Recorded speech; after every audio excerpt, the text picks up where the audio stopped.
Welcome, everybody, to episode 36 of Crossing the Line.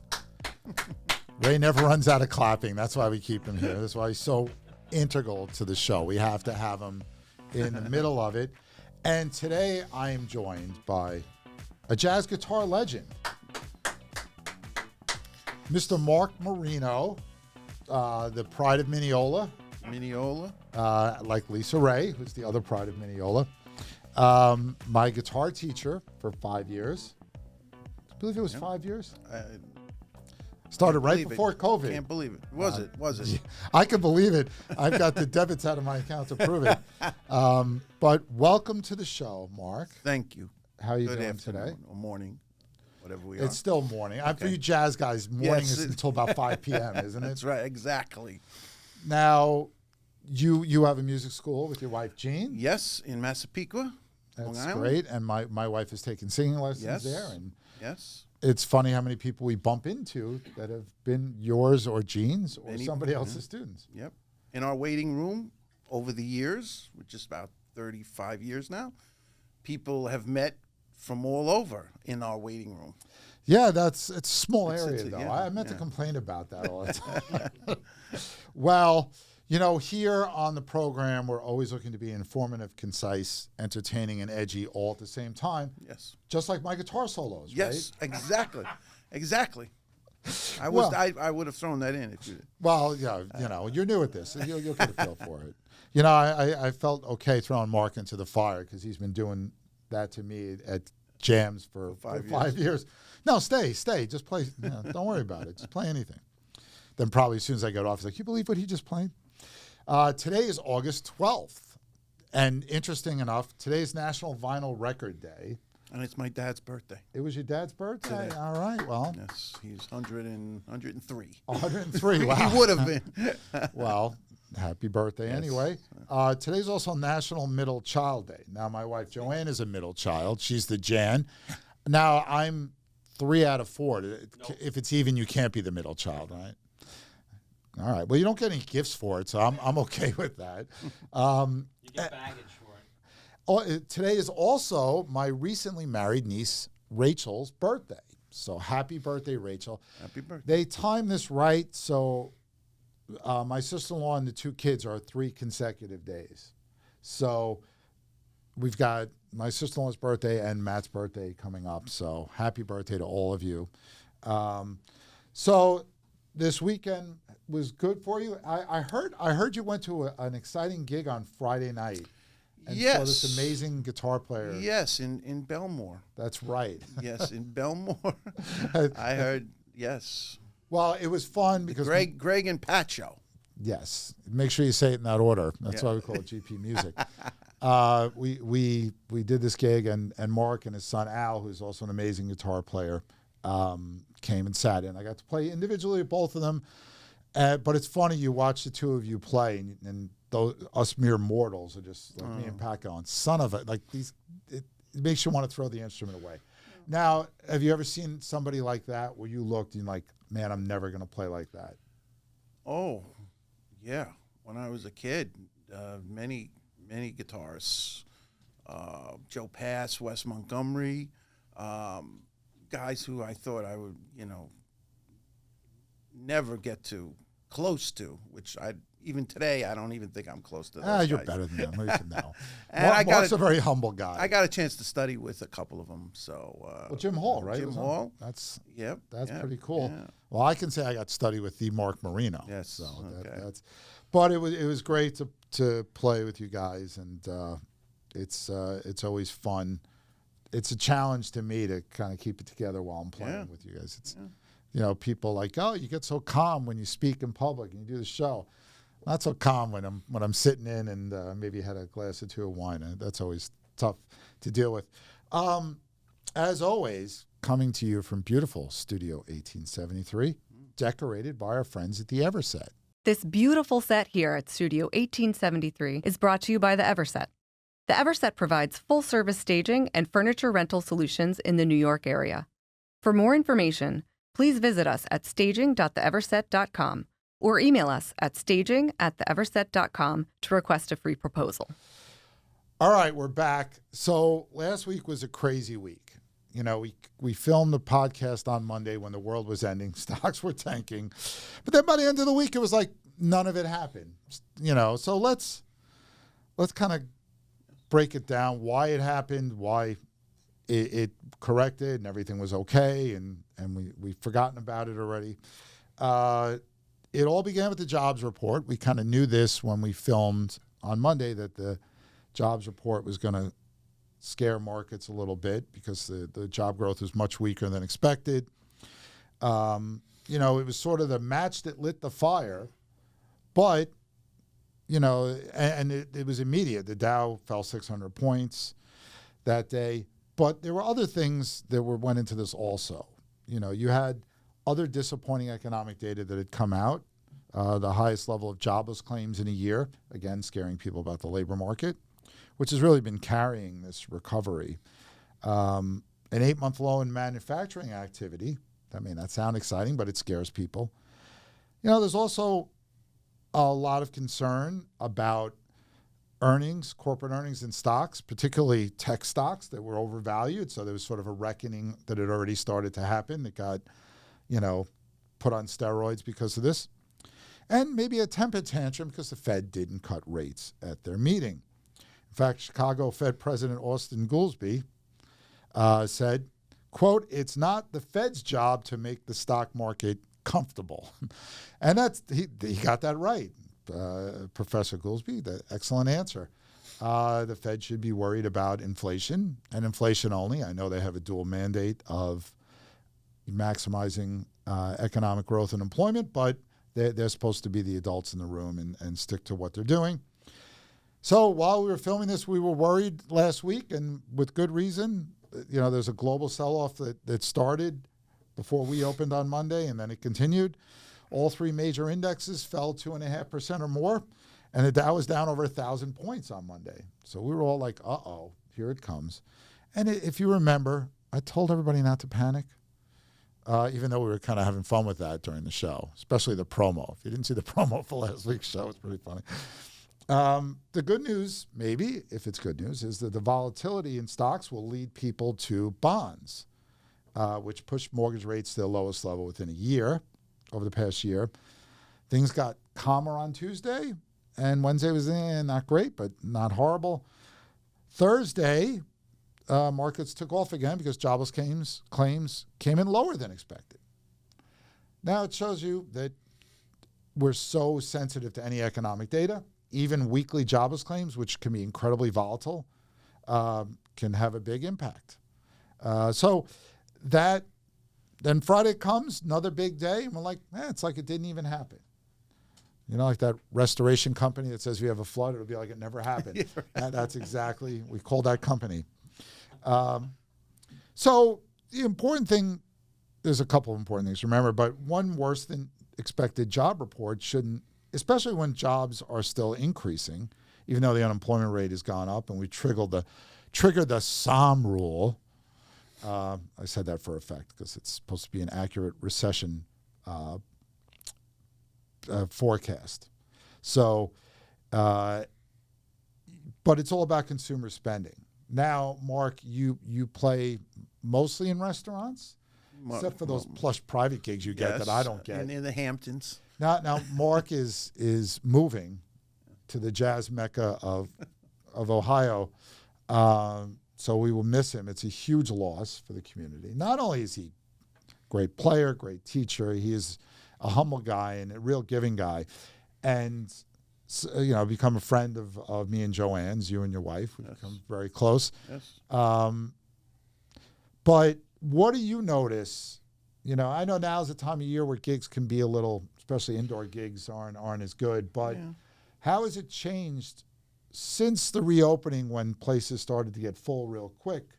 Have you noticed a big drop off at gigs, or does it matter maybe on the restaurant? Or I've noticed on it's a week by week.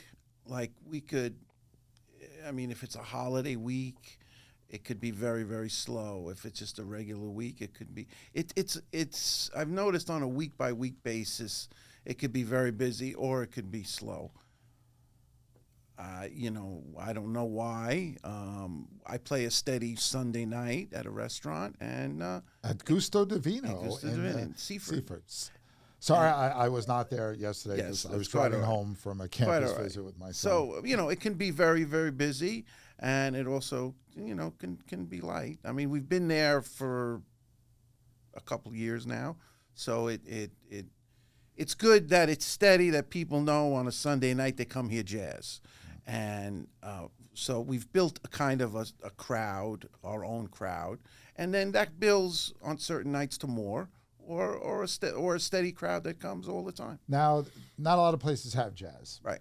And then you know, before I came, you know, into jazz, let alone tried to play it, Sonny's was the place. And I got to go there. I think I told you, I think I met you in the late 80s there, actually. Probably.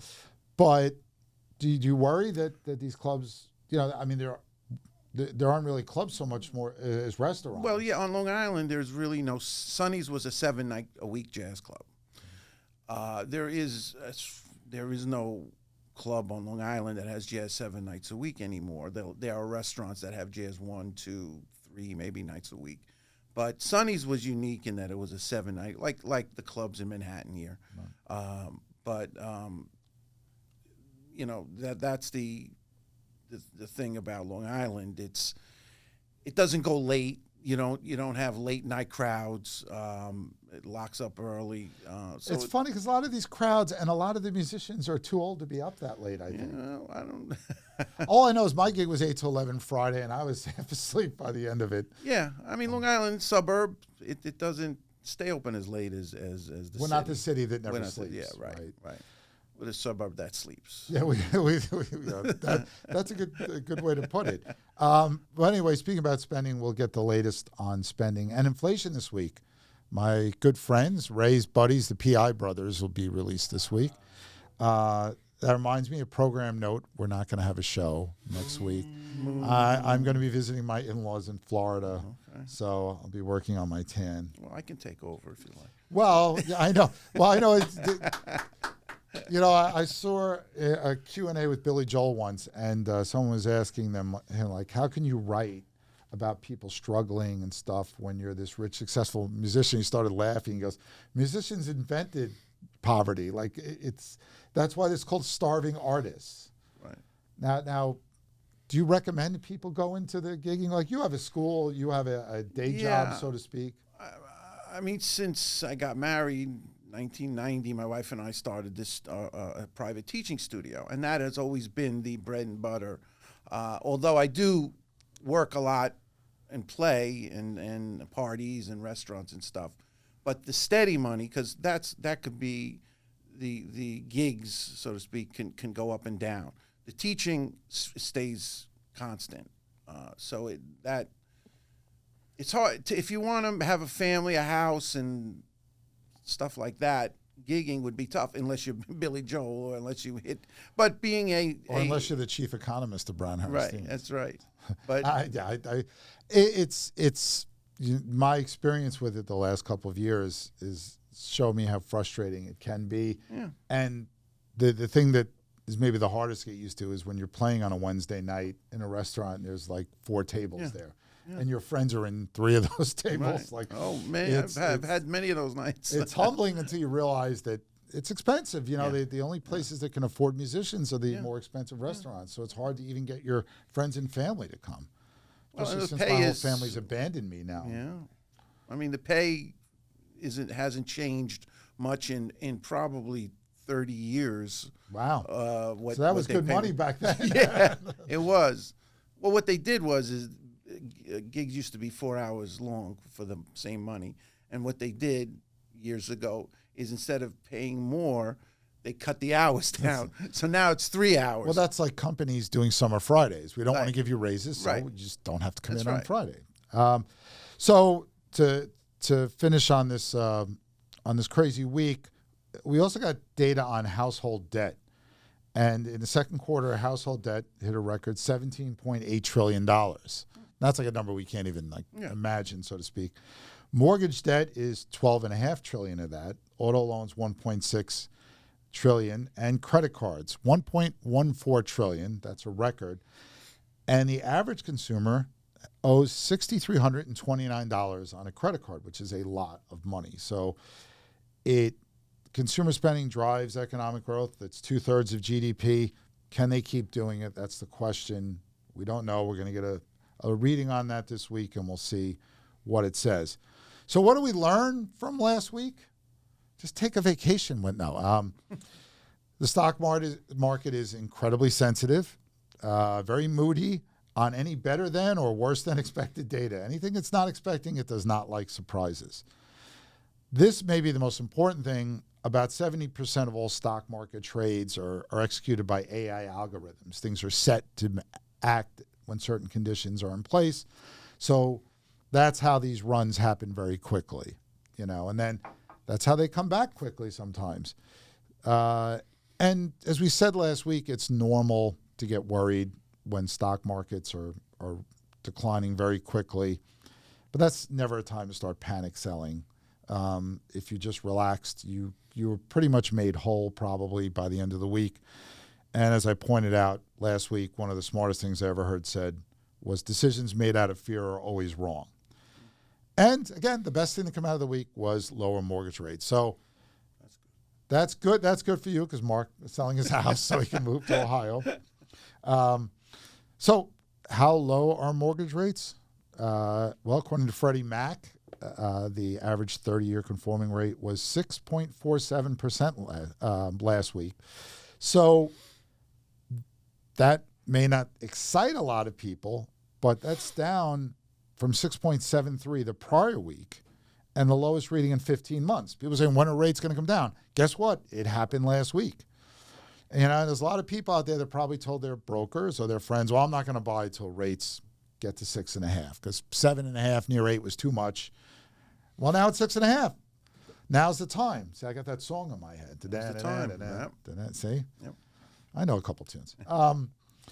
Now you're going to say, well, Greg, now I'm getting greedy. 6.5. No, I'm waiting till 6. And yeah, I get that. Inflation is going in the right direction. Economic growth is slowing. The Fed is pretty much told everybody they're going to cut rates next month. But that said, after peaking at the end of October at 7.8%, mortgage rates have fallen 1.3%. So that's a pretty nice drop. All buyers should remember these 2 points.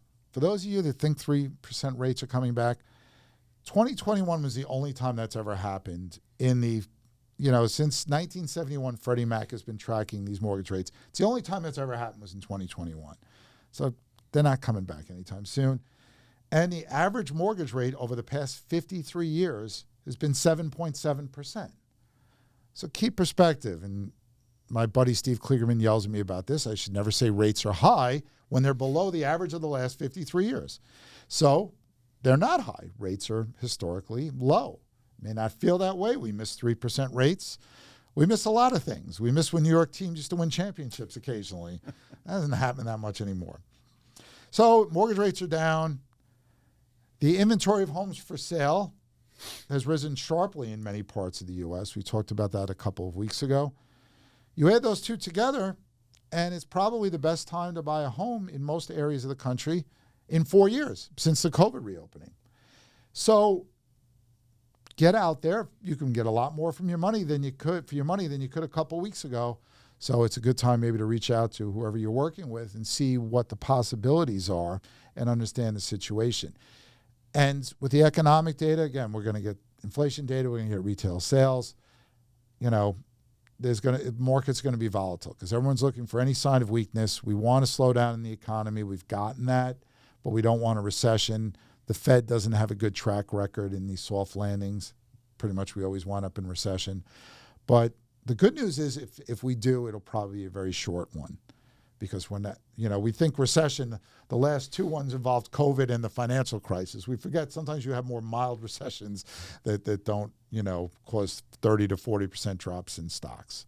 So that was sort of the news of the week. So everything's fine, okay today. We don't promise. Maybe by the time you see this, things won't be okay. But, we're going to have these bumps in the roads, but things are are not so bad right now. So right now we're going to take a break for a commercial, and then me and Mark are going to be back with a special performance.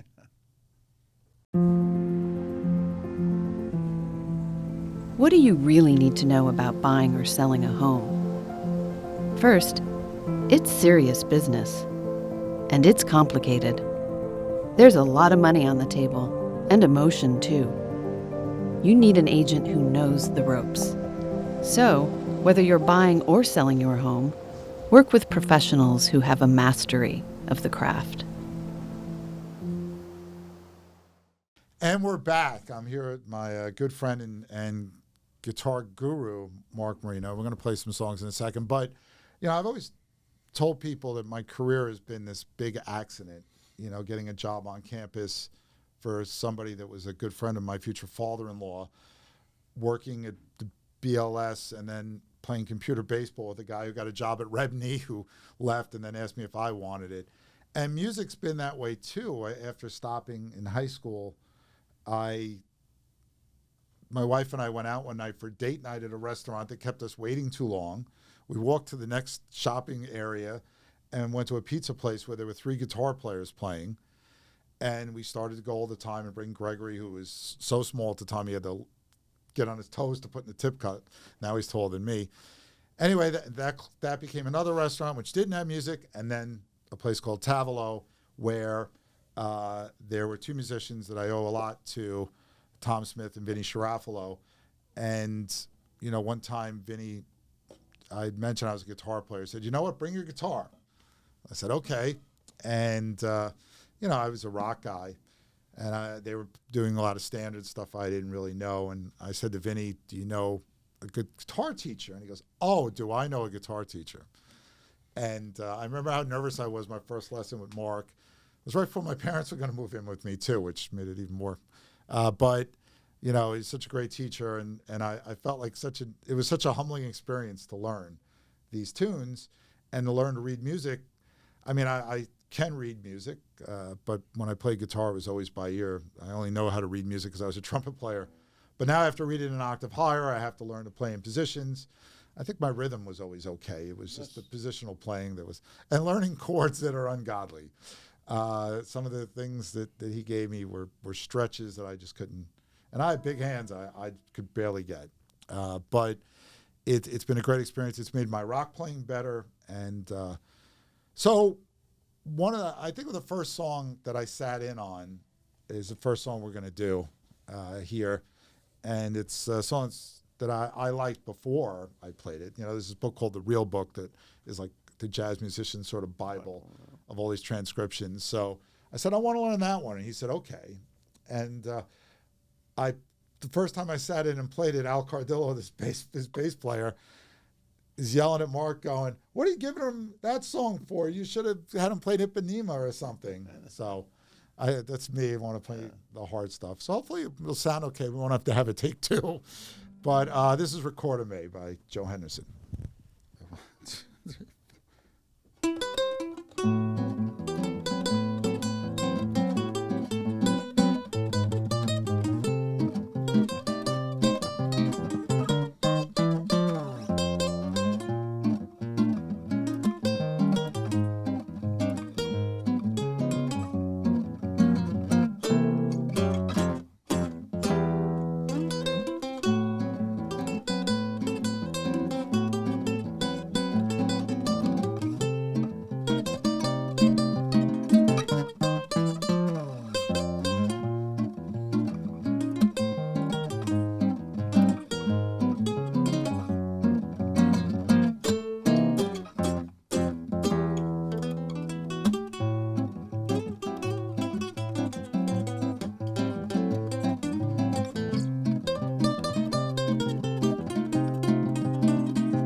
Oh, thanks, Ray. Yeah.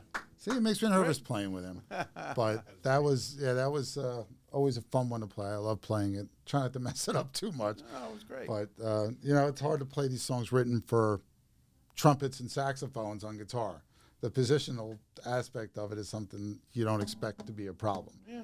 There's only one way to play a note on most instruments, but guitars, there are several different ways. So the other song that we're going to do is a song that I love and has become my song. I've it's one of the ones I've sort of taken over. I joke with Mark's son about this when I hear him play it. I said, "You don't have permission to play my song. You got to get my..." No, but it's a song called "Song for My Father," written by Horace Silver. It meant a lot when I played it in front of my dad. I remember the last time I played it in front of him before he passed. It's a song I'll always play, and it's a really good tune. So this is "Song for My Father." And by the way, it's a really good album. Yeah. And the Joe Henderson album that Recordame is on page 1 is an excellent, starts with a good version of Blue Bossa. So 2 of my favorite jazz albums. All right, so this is "Song for My Father." You want to start? Thank you.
Jam's got a show. He knows more chords than me, but that's not too hard. Well, thank you, Ray. And it's always fun playing that song. It's always fun jamming with you. Oh, pleasure. Thank you for asking me. Well, the first 10 people said no. No, it's always great to have you here, and it still makes me nervous playing with you, to be honest.